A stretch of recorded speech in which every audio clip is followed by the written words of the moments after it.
Guys मेरा घर road side पर है तो थोड़ी सी नॉइज़ हो सकती है, इसके लिए मैं माफ़ी मांगती हूँ। मैं कोशिश करती हूँ कि वीडियो नॉइज़ फ्री हो, लेकिन यिंग चाओ ने हॉस्पिटल में हंगामा कर रखा था और वो वे जी पर इल्ज़ाम लगा रहा था कि उसका अफेयर चल रहा है।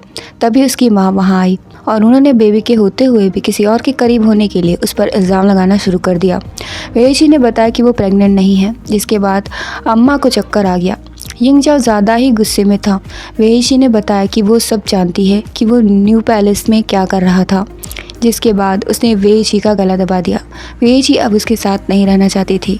इधर क्लोन यिंग चाओ मरा नहीं था और वो वापस घर आया और देखा कि वहाँ कोई नहीं है। इसके बाद वो हॉस्पिटल गया और मेंटल हॉस्पिटल में कॉल कर दिया कि एक पागल आदमी हॉस्पिटल में हंगामा कर रहा है।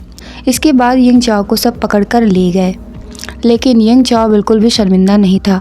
उसे अब तक किसी चीज़ का पछतावा नहीं था। इसके बाद क्लोन यिंग चाओ उसके पास आया। वो उससे बात करना चाहता था। दोनों घर गए। उसने वे जी को साथ चलने के लिए कहा। वे जी ने उसे बताया कि ये कोई डील नहीं थी।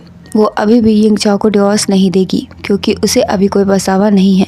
क्लोन यिंग चाओ ने कहा कि वो उससे निपट लेगा, लेकिन वे जी ऐसा नहीं चाहती थी। उसने स्पाउसेस के बीच में उसे ना पढ़ने को कहा। इसके बाद यिंग चाओ हॉस्पिटल में था और उसे बांध कर रखा गया था।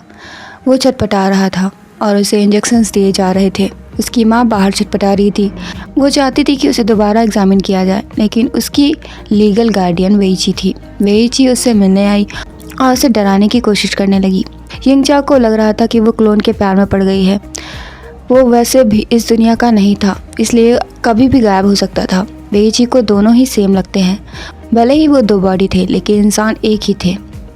इसके बाद क्लोन यिंग चाओ वहाँ आया और उसने देखा कि बेड पर कोई नहीं है। जब यिंग चाओ आया तो क्लोन ने उसे मारने की कोशिश की। यिंग चाओ ने बताया कि वेई जी उससे प्यार करती है। इसके बाद मेंग ची ने वहाँ आग लगा दी। यिंग चाओ की माँ को बाहर ले जाया गया और वेई जी को भी। दूसरी तरफ वेई जी न्यू पैलेस गई और कॉन्ट्रैक्ट कैंसिल करने को कहा क्योंकि उसकी लाइफ पूरी तरह से गड़बड़ हो गई है। लेकिन वहाँ की बॉस ये करने को तैयार नहीं थी। उसने वहाँ पर चीखना शुरू कर दिया कि कोई अपनी लाइफ किसी और के हाथ में कैसे दे सकता है। इसके बाद उसे वहाँ से निकाल दिया गया। इसके बाद वेई जी जब उससे मिलने गई तो यिंग चाओ की जगह पर मेंग ची था और वो उसके साथ रहना चाहता था। वेई जी ने झूठा नाटक किया कि वो उसके साथ रहेगी।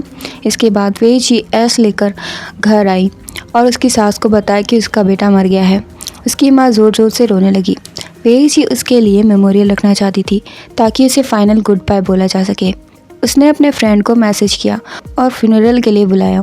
इसके बाद ली के एमी के पास गई और उसे मेमोरियल में आने की रिक्वेस्ट की। एमी आने को तैयार नहीं थी, लेकिन उसके मनाने के बाद वो तैयार हो गई और यहीं पर ये एपिसोड ख़त्म हो गया। इसमें 3 एपिसोड्स हैं और ये एक मिनी ड्रामा है, तो ये छोटा ही होगा। Thanks for watching guys. Please like, share, comment and subscribe.